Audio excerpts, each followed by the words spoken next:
रामकृष्ण हरी. तर मी आलोय आज पंढरीच्या वारीमध्ये. तर आम्ही बसलोय शनिवार वाड्यामध्ये. माझ्यासोबत आहे एक आजोबा. आपण त्यांच्याकडून जाणून घेऊया त्यांचा अनुभव आणि वारीमध्ये.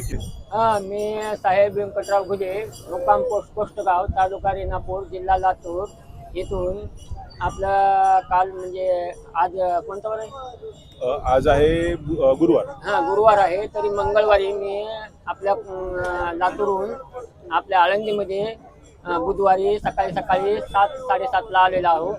आणि आपल्या मुख्यमंत्री साहेबांनी सांगितल्याप्रमाणे आम्ही थोडं सांगून बी सूचना देऊन बी आपल्या आळंदीमध्ये येऊन आम्ही इंद्रायणीचं समोर म्हणजे पुलासमोर येऊन बघितलं. तरी आम्हाला आपल्या जे प्रशासनाचे जे पोलीस लोक आहेत त्यांनी सांगितलं की तिकडे जाऊ नका आणि पुलामध्ये बोगदा पडला आहे आणि तिकडे प्रवेश बंद आहे. मग आम्ही तिथून टँकरच्या साईडला टँकरची सोय केली होती आणि मुख्यमंत्री साहेबांनी शेड मारला होता. त्या शेडच्या साईडला टँकर समोर आंघोळ केली आणि शेडमध्ये जाऊन थोडा आराम केला. पावसाची वरून टिमटिम चालू होती तरीही त्या टिमटिममध्ये आम्ही आंघोळ करून नाश्ता केला आणि पायी आपल्या इकडे आपल्या शनिवार वाड्याकडे म्हणजे दिंडी जे आपले पालखी जे मुक्कामाला राहते त्या ठिकाणी आम्ही चालत आहोत. तरी आज आमचा दुसरा दिवस आहे. दुसरा दिवस असल्यामुळे आता शनिवार वाड्यापाशी आपली इंद्रायणी जे जाते ना दगडी पूल, त्या दगडी पुलासमोर वरी पुलावर बसलेले आहोत. आणि आम्हाला सरने सांगितल्याप्रमाणे आम्ही इथं दिंडीमध्ये चालत आपल्या आम्हाला जवळजवळ लहानपणीपासून म्हणजे मला 15 वर्षापासून नाद हे देवाचा किंवा चला देव चांगला असतो आणि सांस्कृतिक पुढे आपल्या जे पूर्वजांनी सांगितल्याप्रमाणे त्या देवदेवामध्ये आम्ही सामील होत आहे. जशी टाइम भेटल तशी वाढला येतो आणि त्याप्रमाणे आपल्या शेतातले काम आणि घरचे काम बघतो.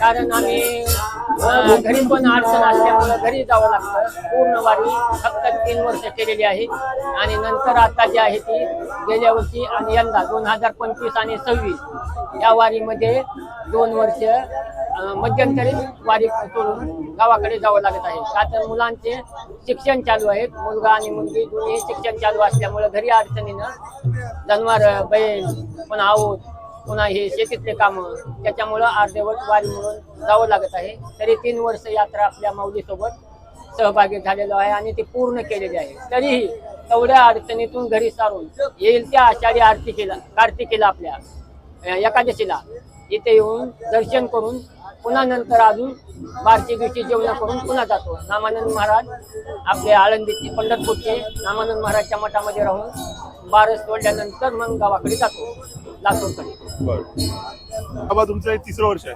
3रं वर्ष. 2025-26 2025-26 अर्धवट झाले आणि नंतर पहिले 3 वर्ष पूर्ण झाले. बरं, आणि शेतामध्ये काय पेरला वगैरे? मग शेतामध्ये सोयाबीन, तूर आणि हे बाकी तीळ हे आपले बाकीचे कडधान्याचे. यावर्षी पाऊस चांगला आहे? पाऊस चांगला आहे. तरी आमची थोडी नुकसान झाली. पहिल्या सुरू पेरणी केल्यानंतर म्हणजे एक 10-15 दिवसाच्या अगोदर पेरणी केली आणि पेरणी करून ती बी जे आहे ते मध्ये नासून गेलं. पुन्हा दुमार पेरणी करावी लागली आणि दुमार पेरणी करून गावाकडे इकडे पुन्हा वारीकडे आलो. आणि तुमच्या कुटुंबात कोण कोण आहे? मुलगा कुटुंबात मुलगा मुलगी आणि मी आणि मालकीन. मालकीनला देवदेवाचा नाद. त्यामुळे तुम्हाला लागला की काय? आम्हाला त्यांच्या सोबत संगतीनं संगत बोल. लग्नाला किती वर्ष झाले? आता लग्नाला आता हे जवळजवळ बघा म्हणजे 36 वर्ष झाले. 36 वर्ष. आणि वडील वारले. वडील वारल्यानंतर 18व्या वर्षी लग्न केलं. 18 वर्षीत लग्न केलं आणि लग्न केल्यानंतर आपापल्या मार्गाला लागलो. 2 भाऊ आहेत. 2 भाऊ ते दोन्हीकडे कामालाच आहेत. एक लातूरला आहे कराड साहेबाकडे, रमेश अप्पा कराड साहेब म्हणजे हे आपल्या विश्वशांती ह्याचे कराड साहेबचे पुतणे त्यांच्याकडे आहे आणि एक शेतीमध्येच आहे. तुम्ही 54 वर्षाचे म्हणजे? 54 वर्ष. माझी पण 12वी झाली 95ला. 12वी झाल्यानंतर पुन्हा विचार केला की जे आपला अभ्यास करून विचार केला किंवा हे मोकळं जे हे करण्याचे लोकांचे कुटाने करी बसायचे ते आपल्या देवाधर्मात जर केले तर ते आपल्या जीवनाला चांगले आहे. लोकांचे करून काय करायचे? मोकळा व्याप होतो पुन्हा मोकळा व्याप करून पुन्हा काय करायचे कुठाने करून लोकांचे. त्याच्यामुळे देवाचं नाव घेतलं तर आपलं चालतंय. तुमचा वारीतला अनुभव कसा आहे? वारीतला अनुभव बघा एकदम शांत शुद्ध, म्हणजे गावाकडे काही याद येत नाही, काय नाही, म्हणजे वारीमध्ये शांत वातावरण. अजून तुम्ही कुठे जाणार आहे म्हणजे वारीमध्ये आता वारीमध्ये जोपर्यंत म्हणजे आता फलटण पर्यंत तिथे ते रिंगण होणार तिथं काय नाही रिंगण पुढे आहे, रिंगण जरा पाठीमागेच आहे.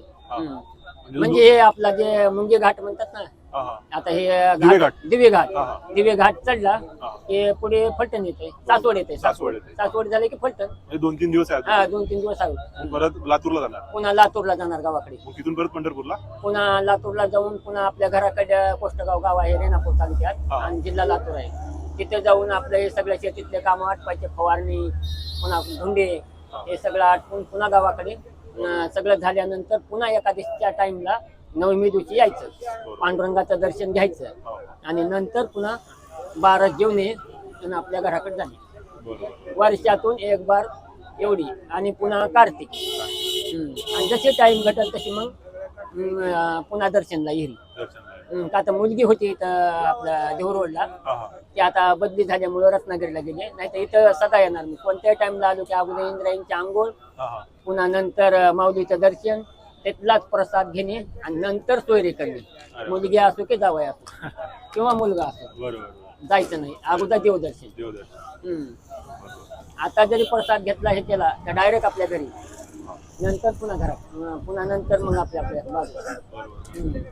आजच्या पिढीला काय समजाल तुम्ही वारीमध्ये काय यायला पाहिजे? नवीन तरुण पिढी आहे, नवीन पिढीनं एकच घ्यायला पाहिजे किंवा देव हा, ते म्हणतात की देव कुठे आहे, देव ही सोबतच आहे मानल्यावर. ह्या हृदयामध्ये देव आहे, या आत्म्यामध्ये देव आहे, पण ते समजायला पाहिजे. आताच्या पिढीला समजना देव कुठं आहे म्हणतात या मोबाईल कडे बघून. कलियुग आहे, कलियुगामध्ये समजना की देव कुठं आहे म्हणतात, कुठं आहे, कुठं दिसलाय, पण देव हे आपल्या सोबतच आहे, पण त्याप्रमाणे चालायला पाहिजे. बोलले की तुमच्या लग्नाला 36 वर्ष झाली. आजकाल आपण बघतो की लग्न लगेच मोडता, काही मुलांचे होता.